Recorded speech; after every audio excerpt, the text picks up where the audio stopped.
Welcome to the Deep Dive. Today, we're looking at maybe the biggest challenge for businesses right now. How do you really get generations Y and Z committed? Not just hired, but truly invested for the long haul. Exactly. We're talking about the bulk of the workforce now and in the future. And if you're thinking, beanbag chairs or slightly better paychecks are the answer, well, you might need to rethink things quite a bit. It's definitely shifted. These generations, they have fundamentally different expectations about work. It's much less transactional. They're looking for meaning, a real mission, not just, good benefits. So for this deep dive, we're focusing on a really insightful piece that frames this perfectly. It's called Reaching for the Moon, a challenge to win over generations Y and Z. Yes, and the thinking behind this comes from Isaac Getz. He's a professor in leadership and innovation at ESCP Business School. And the article was published in ESCP's media, The Choice. Yeah. His core idea is that most companies, well, they're aiming too low, sort of low Earth orbit, if you like. Right, just basic attraction. But to really capture Gen Y and Z, Getz argues you need to aim much higher. You've got to reach for the moon. And he lays out this framework, doesn't he? A kind of three-stage rocket to get there. That's right, a three-stage process. And what's really sharp is his diagnosis of where companies get stuck. Many are putting effort into stages 1 and 2, but they miss why that third stage, the purpose one, is the real key to long-term loyalty. Okay, let's unpack that. Stage 1. That sounds like the foundation, maybe the operational stuff. What does that first stage involve? Stage 1 is essentially about convenience and flexibility, the absolute basics. So think a really seamless digital experience for employees, as smooth as the apps they use every day. Okay, frictionless tech. Makes sense. And crucially, flexible work arrangements, allowing people to choose, within reason, where and when they work, as long as they're delivering meaningful results. That's non-negotiable now. So that sounds like, well, like the definition of a modern workplace, doesn't it?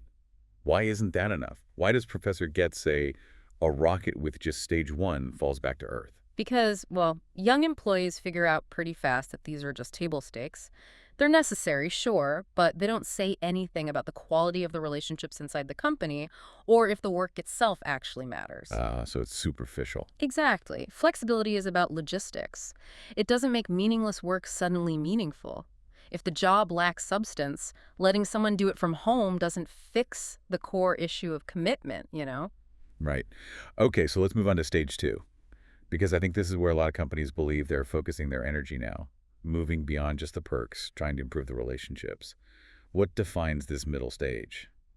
Stage 2 is where it gets more relational, yes. It's about shifting the management style fundamentally, moving away from top-down control towards leadership based on, well, genuine trust and accountability. So less oversight, more empowerment. Pretty much. It means training managers to be facilitators, coaches, people who remove obstacles rather than just give orders. And there's a big focus on personal development in stage 2 as well, isn't there? Absolutely. Things like online courses, mentoring programs, maybe personalized career paths. But here's the really critical point Getz makes.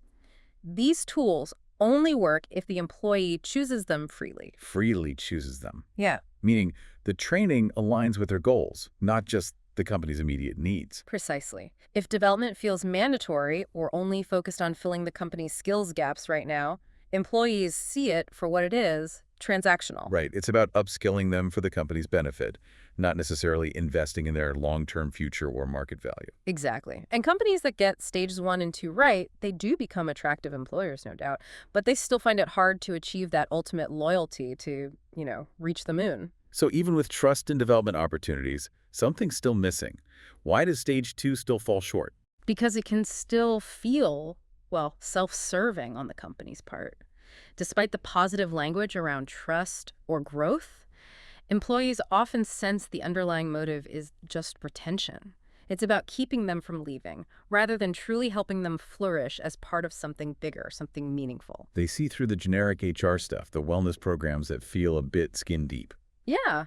They've got convenience from stage 1, maybe better relationships from stage 2, but they still haven't found that compelling reason to commit fully beyond their own career path or paycheck. Gen Y and Z, they're looking for the organization itself to stand for something more. Okay, so that brings us to stage 3. What is the moon? What does this ultimate level of commitment look like, according to Getz? Stage 3 is about embedding purpose deep within the company's DNA. It's about creating an environment of what Getz calls unconditional care. Unconditional care. Yes. The idea is that these younger generations are absolutely ready to pour their energy and talent into work, and it's a big same, but only for organizations they believe are genuinely serving a social or environmental purpose that truly inspires them. They want the company itself, through its core business, to be making a positive impact. That's the key distinction. We're not talking about traditional corporate social responsibility here. The separate department, the small percentage of profits donated. A check-the-box approach. Right.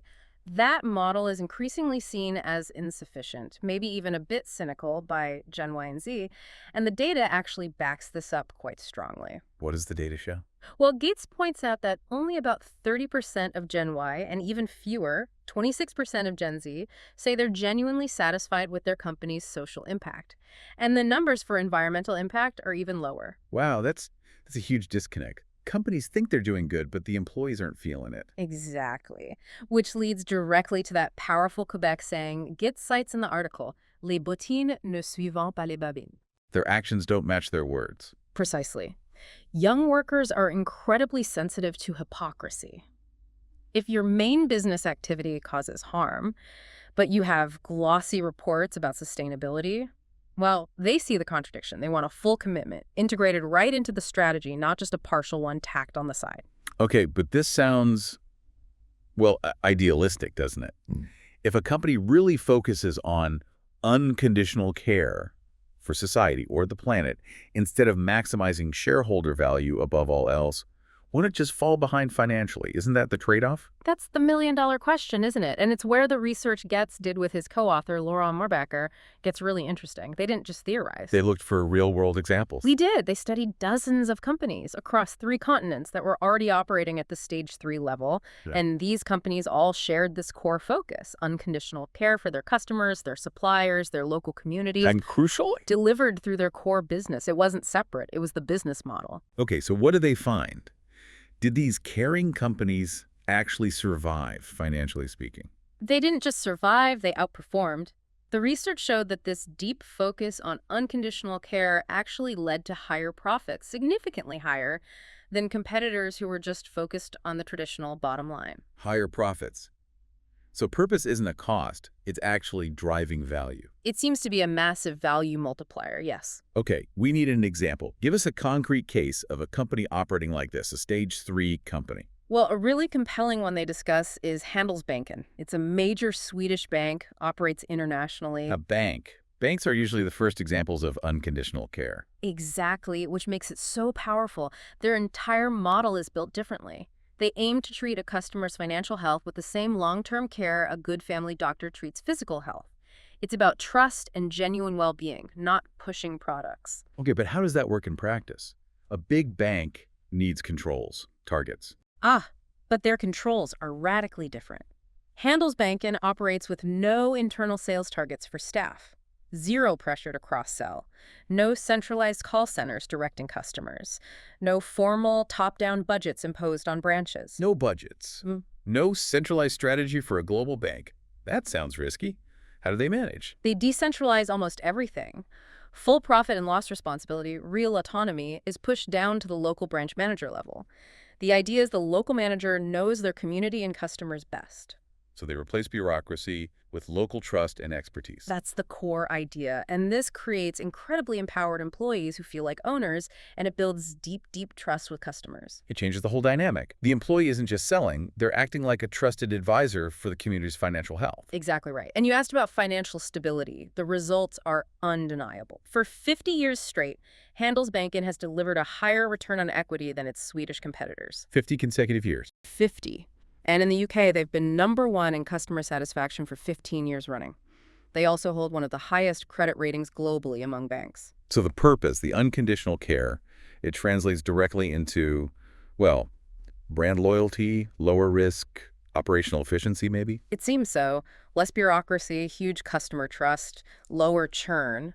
And what about attracting talent, especially Gen Y and Z? Yes. How do they fare there? They're a magnet. They apparently get far more applications than they have jobs. They don't need gimmicks because young people looking for that authentic purpose, that moon, they find it there.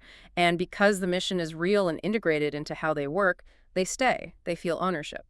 So if a major publicly listed European bank in a tough regulated industry can pull this off, achieve unconditional care, outperform financially, and win the talent war, then it suggests this isn't just idealism, it's a potentially replicable model. I think that's the key takeaway from this deep dive. Gen Y and Z aren't just asking for change. They're driving a fundamental shift. Genuine purpose and unconditional care. Mm. It's moving from being a nice-to-have HR initiative to becoming, well, a prerequisite for attracting top talent and for achieving sustainable financial success. And for listeners who really want to get into the how-to of building this kind of organization. Yes, Professor Getz and Laurent Marbacher detail exactly how to build an organization based on unconditional care in their new book. It's called The Caring Company. The Caring Company. And it's getting recognition too, right? It is. It's been shortlisted by Thinkers 50 for their Breakthrough Idea Award, which is quite significant. Okay, definitely one to check out. So perhaps a final thought for everyone listening. Well, it really makes you question the old assumptions, doesn't it? Huh. That model focused purely on maximizing shareholder value above all else. It might actually be the least profitable path now, especially when it comes to attracting and keeping the people who create that value. So, if you're struggling to recruit or retain the best young talent, maybe the answer isn't a slicker marketing campaign or, more office perks. Maybe you need to look deeper. Maybe you need a better, more authentic, more radically caring purpose. Something to think about until our next deep dive.